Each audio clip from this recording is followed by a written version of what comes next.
Hi students, welcome to preliminary chemistry and the energy topic. This is energy video number 3 on fossil fuels.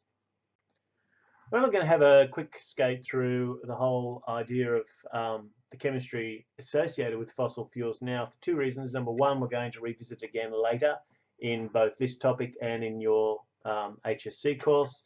And also you'll probably do a little activity in class that'll kind of delve into a few of these things in a little bit more detail. So for now, let's just quickly overview it and see what's important as far as fossil fuels are concerned. Well, Australia is a place where fossil fuels are a very important part of our national economy. We have large coal and oil deposits, and these are under constant battle. In fact, we keep hearing discussions around things like clean coal. We'll see exactly where that kind of fits in a little bit later in this video.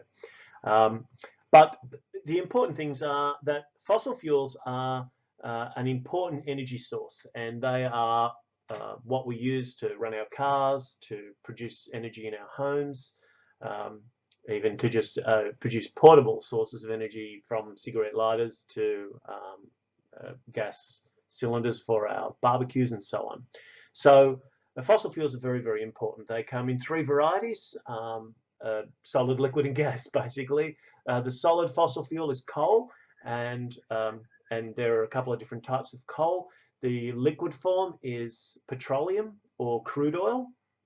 That has a large number of different types of hydrocarbons in them, and then the gas form is natural gas. So these are the three main forms of fossil fuels.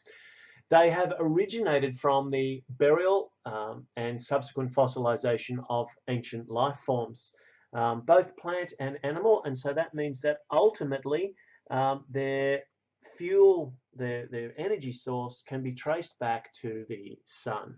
So while we talked in the first couple of videos about the importance of photosynthesis and why it was something that we needed to focus on for current energy needs, and the actual mechanism for how we can utilize the sun's energy and turn it into a chemical form, this is the longer term storage. So this is energy that's been stored a long time, millions of years, that can be released when each of these fuels are combusted.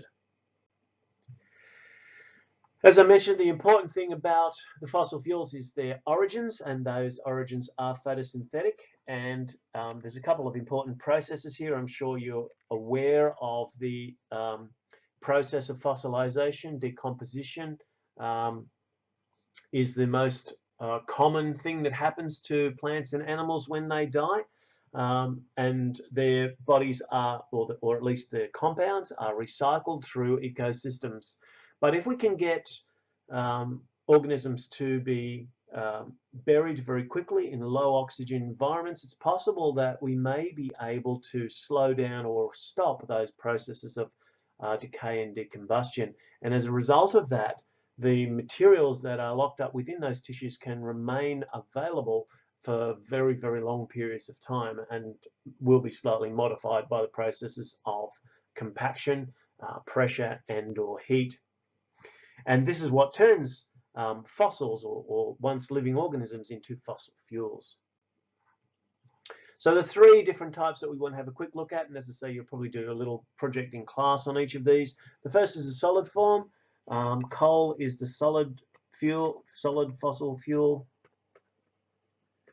Exists in four main different forms.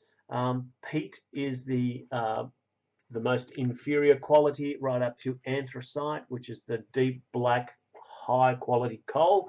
This is still all coal. It contains a lot of carbon, a certain amount of volatile material, some gases and things like that, and each of these components will be different depending on how long the coal has had to form, its moisture content, what degrees of compression or metamorphosis occurred at the time, how it's been extracted, and so on.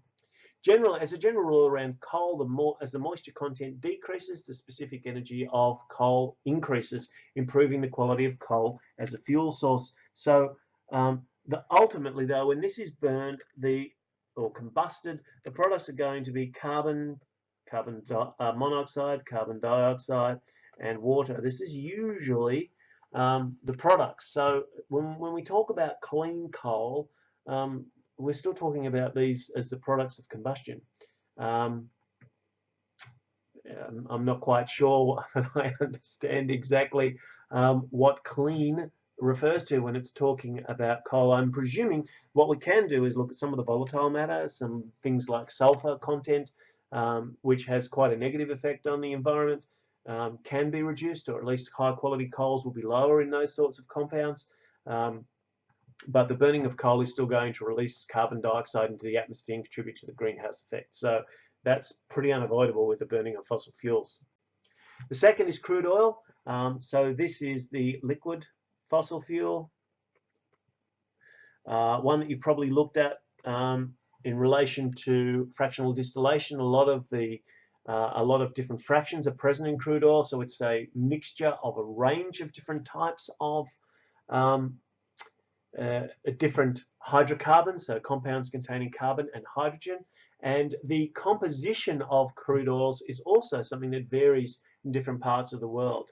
A lot of countries in the Middle East have their economies based on the amount of petroleum that's available, and of course we know there's been wars that have been fought over that as well. Australia, we have a much lighter crude than they have in the Middle East, and that just means there's a difference in the proportions of different fractions. There's very heavy fractions, long chain hydrocarbons, and lighter fractions, which are the smaller chain hydrocarbons.